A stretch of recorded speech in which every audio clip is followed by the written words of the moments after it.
and welcome to our channel. Hopefully you've had an opportunity to see the previous video of the engine break-in. If not, definitely go out there and take a look at it.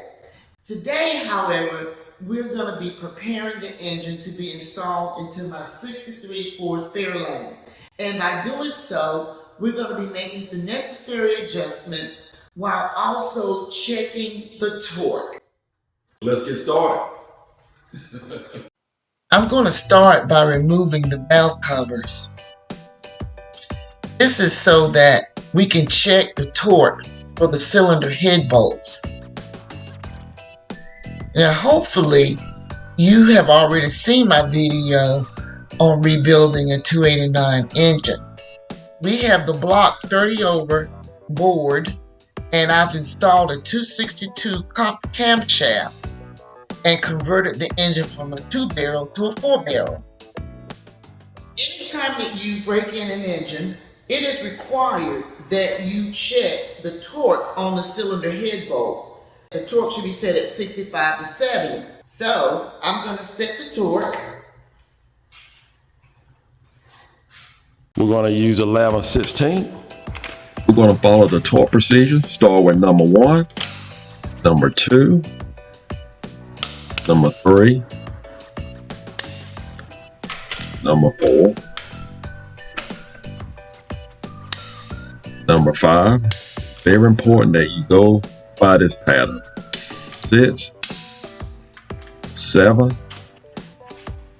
8, 9, last but least 10. We'll go to the other side and do the same. So while Daryl is checking the torque on the engine cylinder heads, I'm going to be draining the water from the radiator. It's imperative that we drain the coolant before we remove the intake manifold from our A289. All right, so what we're going to do now? Well, sweetie, what we're going to do now, if you all recall, we had an intake leak. That's right. Here. Okay. So we're going to fix that by removing this intake manifold, and then we're going to replace the gasket. Okay. And that should correct the leak. Okay. All right. All right, let's do it. Okay. Let's get started. All right. So, in order to remove the manifold, you will need a 1/2 inch or 13 millimeter socket. I'm going to remove the bolts on the other side while you're doing this side.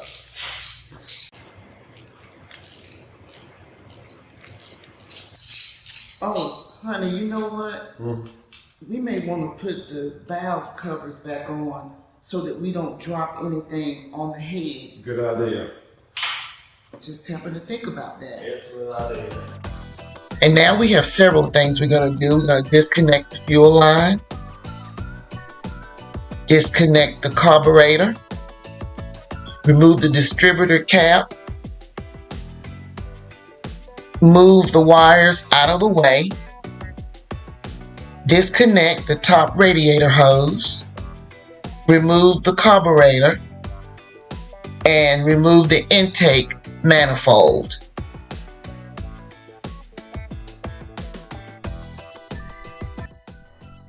Well, we have it out the way, and this is where the leak is. It was leaking pretty good there. It wasn't leaking up here. Nope. And another thing you need to watch out for is the side gaskets. You need to make sure, especially on a 289, that this section here, That you make sure you have enough gasket to cover all the way to the edge. I have seen some gaskets come short, and it would definitely cause a leak on the outside of the gasket right here. yeah, that's a pretty aggressive leak there. And looking at this gasket leak, I think I know what the problem is. Okay, as long as you can fix that, that'll work. I hate to put another gasket on and we still had the same issue. Yeah. Okay. We can fix it. All right. As you can see, this is the back of the manifold, which is where the leak was. And sometimes when you get these manifolds, all you need to do is just take some 220 sandpaper and just roughen it up a little bit underneath here, just enough so that the gasket will adhere to the manifold, and that typically will stop the leak. While she is taking care of the intake manifold for us, I'm going to go over and show you how to adjust the valves. That's what you want to do next, because after you break in the engine, and I heard one or two that sound like they were a little bit off. So I did not mention that in the first video, but I know anytime when you break in the engine, you want to go back and readjust the valves. There are several ways that you can actually adjust the valves, but I'm going to show you the way that I'm going to do it, and I want to talk briefly about the ways that you can do it as I am doing this job. So the first thing I want to do, I'm going to remove this fan so you can actually see what I'm going to do, give you a clear understanding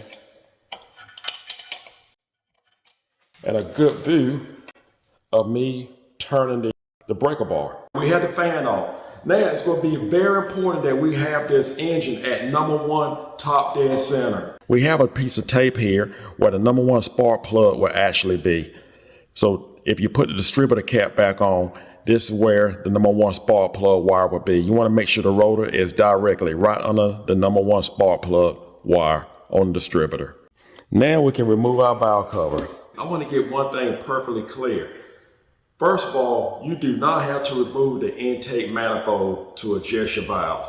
Now, it's perfect. It's a perfect opportunity for us to do it now because we have an intake manifold leak. But other than that, we would adjust these valves without removing the intake manifold. So again, do not remove the intake manifold to do this procedure. Now, you want to make sure you go into the firing order. It's very important to follow the fire order. So therefore, you see #1, we're going to start with #1 and we're going to work our way. We're going to adjust the valves, #1, the intake and the exhaust on #1. And then we're going to turn the crankshaft 90 degrees. And then we're going to go to the next one, which is #5. What you want to do is just turn your push rod and you want to make your adjustments. Tighten up on your valve, make your adjustments until it actually, there's no more play and it just barely stopped turning.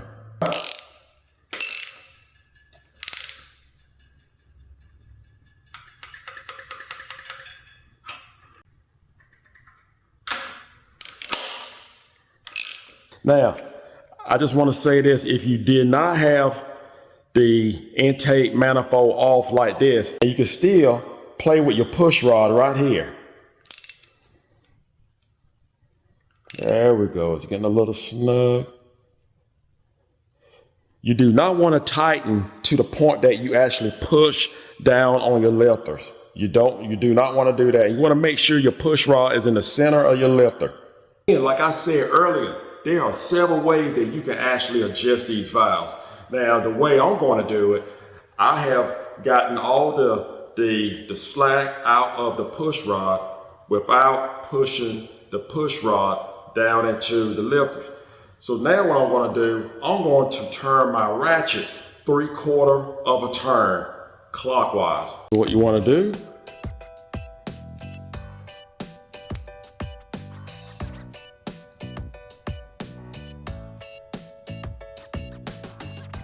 turn it 3/4 of a turn, complete. And we'll do the same with the other side.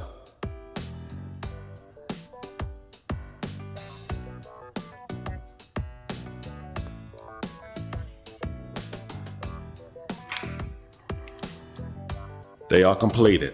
Now we're going to turn our crankshaft clockwise at 90 degrees. Now we're on the passenger side, and we're going to do #5. Again, we're going to follow the same procedure. We're going to turn 3/4 of a turn. We're going to turn our crankshaft 90 degrees once we complete it, and go to the next one. Continue this process throughout the whole valve setting. Again, there are several other ways that you can actually adjust your valves. This is just one of them. I grew up in a Ford dealership, from the age of 13. And I remember mechanics in the dealership, when they adjusted valves, they would actually just pull the valve cover off, fire the engine up, have the engine running, and they would actually adjust the valves with the engine running. And those were the mechanics that had good ears. They can actually make their adjustments and just listen once they clear the noise out, the tap out. That was the adjustments. So that's what I grew up seeing. So like I said, there are all kind of ways that you can do this. Just gonna rock the push rod back and forth till we have a drag in it. Oh yeah, that feels good right there. Do the same with the other one. Turn it 3/4 of a turn. I feel real good about the valves. So what I'm gonna do now, I'm just gonna put the valve covers back on and put the fan back in place. Now we are going to remove the old gasket from the intake manifold. At this stage of the game, I highly recommend that you take some time to clean the intake manifold area. And we're gonna install the intake manifold gasket. I like to use the ultimate copper silicone. We're just gonna install some here, run along here.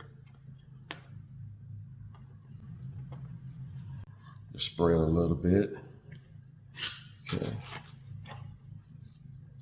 And try not to get silicone inside of your valley. We'll do the front the same. I think it's worth mentioning again, try not to use too much silicone so that it won't seep into the inside of the valley. Use just enough to cover the gasket. As you reinstall the intake manifold, make sure the gaskets don't shift out of place. We're going to just screw down the bolts, but we're not going to torque them just yet. We're just going to screw them down, and then eventually we'll torque them. And when we do that, it's going to be anywhere from 20 to 22 torque foot-pounds, and we'll be torquing those down later, just like we did with the head bolts. Again, there's a torque pattern. We'll start with number 1. Number 2.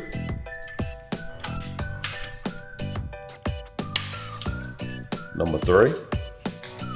Want to make sure your gaskets stay in place, that they do not seek out. From this point on, we are now using 50-50 antifreeze. No more water. We only use water for the engine break-in. I'm going to set the timer from 10 degrees to 12, whichever we feel comfortable with, and we'll start the vehicle.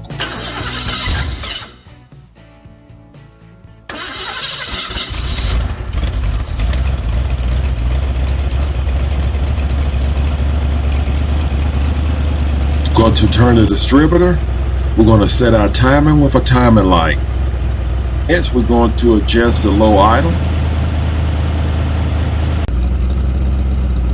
Here I am setting the air-fuel mixture screws. There's one on each side.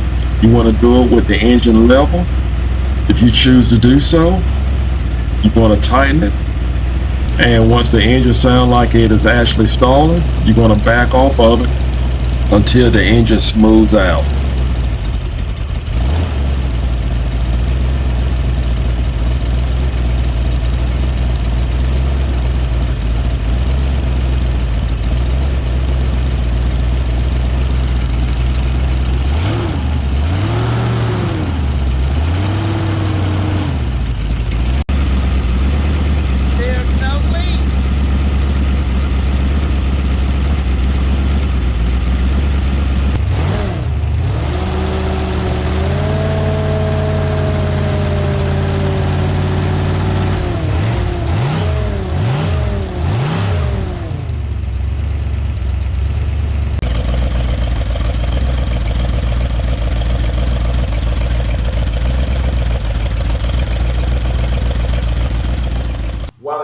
hot, now is a great time to change the engine oil.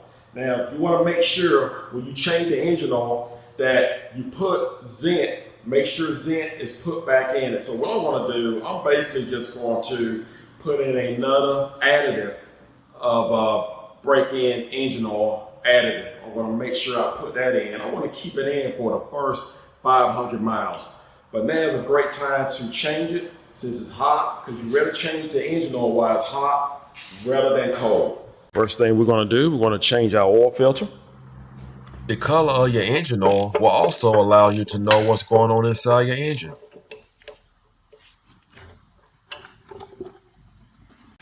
That's the color that you want your engine oil. If it's silver, if you have a little silver, don't be alarmed. It could be that you put new heads on. Sometimes if they don't clean them correctly or they don't get metal shavings out of it, you may see a little silver. Just go ahead and change your engine oil and just keep an eye on your engine oil. Other than that, you may want to backtrack your work and address this issue right away. Now guys, I am using 15W40. That's what we're using here.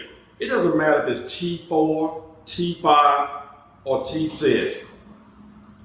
Now you can use 30 weight, 5W30, 10W30, whichever you prefer. But make sure that you actually, if you're using that you add zinc to it. And either way, regardless of what you use, you want to make sure you still use some type of break-in engine oil or break-in engine oil additive for the first 500 miles. Thank you for watching the YouTube video of me and my husband rebuilding the Ford Fairlane 289 engine. It has truly been a blast. All right, so that's all there is to it as far as rebuilding a 289 and actually setting it up. And I just want to thank you. You did a great job. I couldn't have done any better. Thank you, honey. I'm proud of you. And I got something for you. Okay. Yeah, I thought you might like this. Oh, this is wonderful. So I know how you feel about long tubes. A lot of people love long tubes, but it's a challenge to put them in, and you have to deal with starter, putting a shield around the mini starter. You want to make sure you get a mini starter if you're using long tube heads, but you know, I know you want to go with the short tubes. You can use a regular starter and just easy install. Okay. Thank you. Oh, sure. Stay tuned for more videos. We want to have plenty on the 63 Ford Fairlane. I want to have tons of them to come out and just show bits and pieces as this car is being put back together. From AC unit to dash, gauges, the wire harness. You probably have seen that. I got it started. There will be some videos that we will actually finally finish it up and just move forward. Thank you everybody for watching.